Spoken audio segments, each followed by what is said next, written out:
guys, this is wintertime driving on the haul road in a truck, and I'm teaching you all the different ways to kind of climb slippery hills, prepare for it, and to properly spin out on it. And something that I almost forgot is I like sometimes they don't come on trucks, but the ability to hit the fan to cool the engine. It comes on automatically at a certain temperature. Like I keep my eye on my oil temperature and my coolant temperature, and my fan will kick on right about at like 210, 220 for my coolant temperature.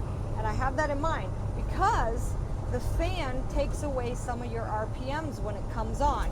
So if you're going down a hill and your jig's not quite holding it and you're in a half a gear, you can kick your fan on, it'll help you hold it more steady.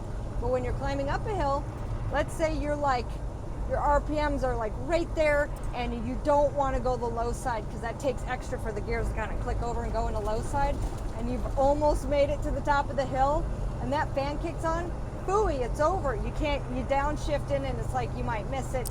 You got more chances of missing the gear if you have to keep downshifting. That's why we make as little shifts as possible by shifting bigger gaps.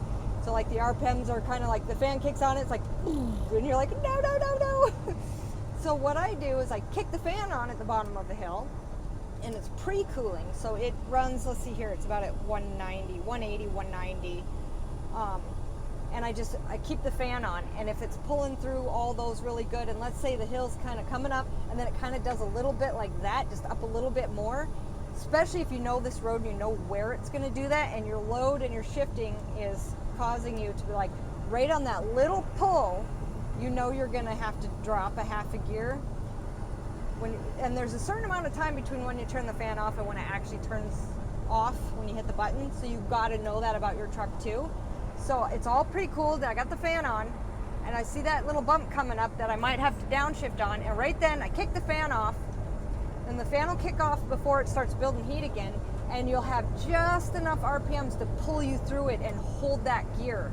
And then as soon as I get through that tough spot, I kick the fan back on so that I can keep determining when I want that fan on and off.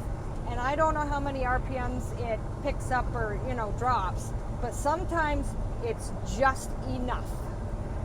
Thanks for watching.